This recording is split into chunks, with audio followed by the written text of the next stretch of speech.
Do you want your children to listen and love the faith that you have and to actually carry it into adulthood? If so, you do not want to miss what I have to share with you in this episode. The big question is this: how are Christian parents like us, who are arming ourselves against the influences of this world, how do we influence our kids to carry our faith into adulthood? That is the question, and this show will give you the answers. My name is Dolly Freeman, and welcome to Influencing Your Kids. All Christians desire their children to carry their faith into adulthood. But what we're finding is that statistics are showing that 70% of young adults are walking away from their childhood faith and conforming to the conduct of this world. That means that however we're parenting today, even with the concepts of taking our children to church every Sunday, reading the Bible, praying with them, it isn't enough that they carry your faith into adulthood.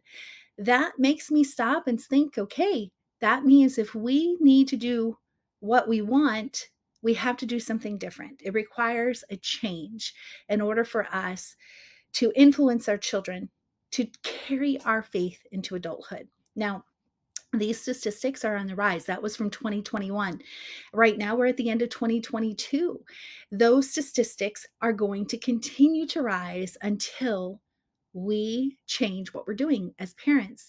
We need to understand that just telling our children our faith, going through the motions of our faith, is not enough for them to take ownership of our faith and call it their own.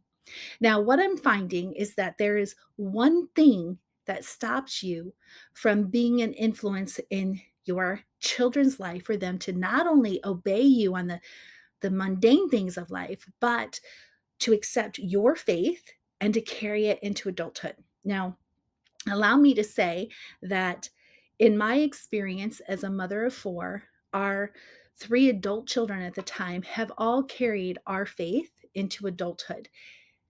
Even though have made this number one mistake time and time again, it's how I've parented that has allowed me the joy of seeing that my children walk in truth.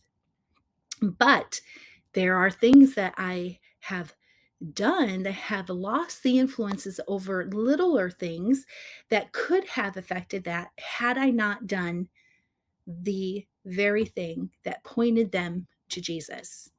Now, let me talk about this number one thing, because if you're doing these things, it's what's affecting your influence over your children. The number one thing is forcing your children to do something against their will. Now, you might be thinking, well, my children are obeying me. My children are actually doing what I'm asking them to do. They're actually really good kids. Well, the truth of the matter is that each and every one of us have four sides to us. We are who we are in front of our friends, who we are in front of other authorities, who we are in front of our parents, and who we are when we're alone. And if you can recognize that from your own life, then you must recognize that in your children's life, that we change who we are based on who we're with. And knowing that you think your children are doing the very thing you're asking them to do willingly, but they're only doing it because they're feeling forced to do it. Now, I'm going into a thing that I talk about in great detail inside Lasting Influences that I encourage you to look into. That's inside the Wholesome Influencers Level 1. But what I want to get you started with today is that number one thing that you need to stop, and that is being a forceful parent.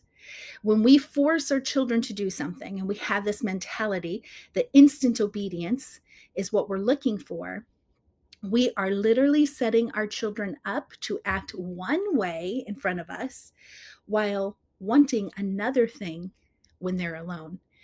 So I want you to have this change of heart and recognizing that obedience isn't an action.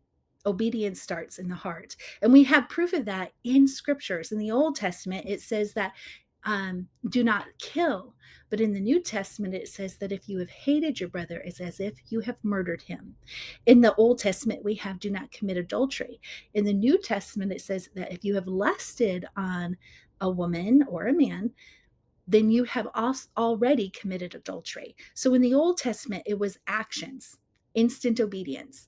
In the New Testament, it was about the heart. I want you to think about the willing heart. There are a lot of signs that we can see if our children are willingly doing what we want. But in the end, if we're forcing our children, if they feel like they don't have any other choice to do something because it's my way or the highway, or it's I'm your parent, not your friend, or if it's because do as I say and not as I do, if we're parenting with those words and mentality, guaranteed you are walking in a forceful parent. When we walk in a forceful parent, we are causing our children to do things against their will and causing us to have them be someone they're not until they have the right to be who they want to be. And the thing I want you to recognize is that when we are forceful parents, we have lost the influence over our children because their habits of their mind is going to determine their nature of their person before they even have the right or the privilege of making their own decisions all day long. This is why so many people are saying, their children get to graduate from high school and all of a sudden they don't recognize who they are. It's because that's been ingrained in their head. By 18, I can make my own decisions. At 18, when I graduate, I can do whatever I want. And so their heart has been having all of these desires that haven't been able to be acted out yet. And so by the time they're 18, they feel they have that choice. And the way to avoid that is to stop being a forceful parent. Yes, point to Jesus in everything that you're training or instructing your children in. But the key is we cannot do the God's work with the devil's attitude. We cannot do God's work with the devil's attitude. And so we must recognize that the way we are parenting our child is either aligning with the Holy Spirit or it's going against and giving tactics straight to the enemy who is destroying our children and taking them.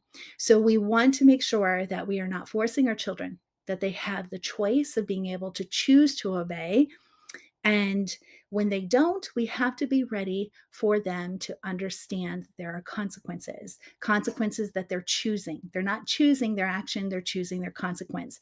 And we can make that change in our mind, as well as getting rid of all these forceful sayings as parents. Do as I say, not as I do. I'm your parent, not your friend. Because I said so. These forceful sayings that we're doing with our children are the very things we need to stop. We need to start saying, I'm trying, forgive me.